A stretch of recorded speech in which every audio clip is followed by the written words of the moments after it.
Our third player on here is Curtis Samuel. We must just love explosive, deep threat and dangerous with the ball in their hand style receivers because this guy is an absolute freak. And there hasn't been any player who has a bigger hype train than Curtis Samuel this offseason, but it seems like you're buying it and you're aboard too, right?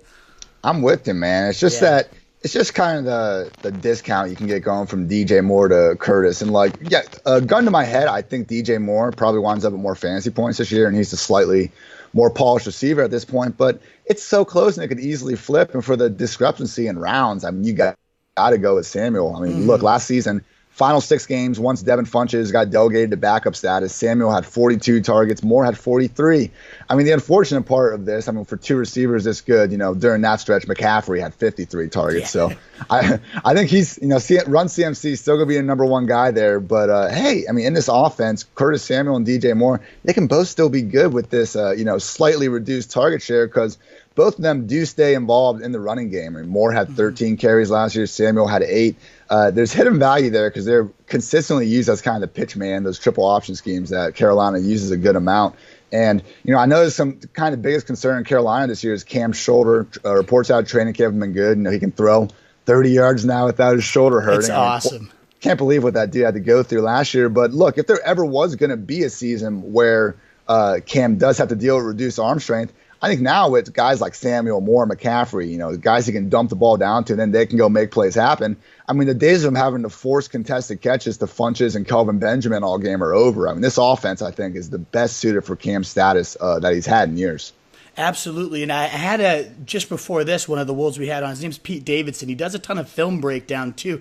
And something he mentioned outside of Samuel and all the hype we've seen and his refinement as a route runner and everything, which is fantastic reports out of camp. And I love that even Tre'Davious White and outside corners that he's facing on opposing teams. It's one thing if it's the beat writers gushing about you, but when you get an elite corner saying this guy's release was, tough to cover all camp when we had those joint practices is great. But what Pete pointed out, and you mentioned with some of those McCaffrey statistics and those short game passes is he's kind of, it might take a few years, and we're even seeing this with Watson now, to start relying on your running back or your yak threats, that those short and intermediate game. And Cam's never had that, and he's still definitely refining that accuracy, but that willingness to let his receivers do the work. If he continues to grow in that way, between McCaffrey and Curtis Samuel, that offense could be a nightmare in just the short passing game. And then when defenses cheat up, if that deep ball, like you mentioned, is coming back, all 3 of them can take the top off the defense too. So I just think in general, the Panthers, it could be just a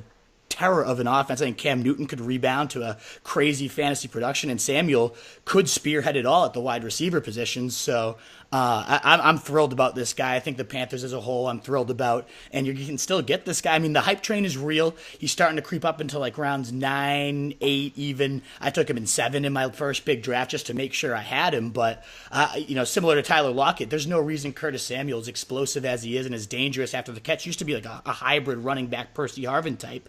There's no reason he couldn't be Tyreek Hill too, just like we said with Lockett. So I love all 3 of these guys. Do you have anything to add on any of these other 3, or do you want to move on to the disagrees?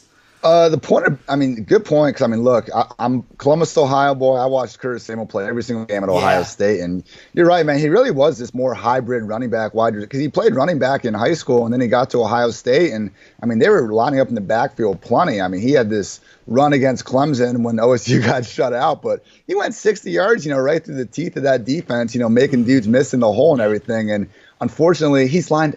It's fewer than 5 snaps with the Panthers he's even lined up in the backfield. So that's an entirely different part of his game.